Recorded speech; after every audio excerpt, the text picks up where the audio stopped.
Ludwig van Beethoven. Mozart aside, Ludwig van Beethoven is the most famous classical composer of the Western world. Beethoven is remembered for his powerful and stormy compositions and for continuing to compose and conduct even after he began to go deaf at age 28. Born in Bonn in 1770, Beethoven showed remarkable talent at an early age. His father, a court musician, subjected him to a brutal regimen, hoping to exploit him as a child prodigy. While this plan did not succeed, young Beethoven's gifts were recognized and nurtured by his teachers and by members of the local aristocracy. In 1797, Beethoven first visited Vienna, at that time the center of the music world.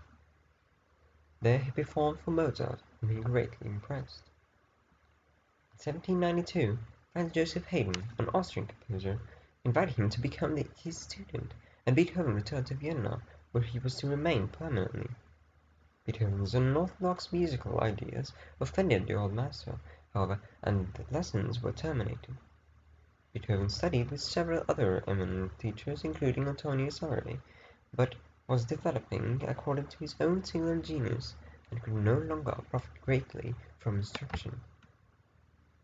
Both his breathtaking piano virtuosity and his remarkable compositions won Beethoven favor among the enlightened aristocracy congregated at Vienna, and he enjoyed their generous support throughout his life. They were tolerant, too, of his notoriously boorish manners, careless appearance, and towering rage.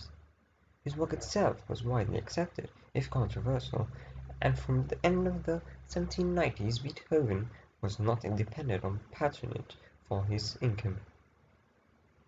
The year 1801 marked the onset of Beethoven's tragic affliction, his deafness, which became progressively worse and, by 1817, total.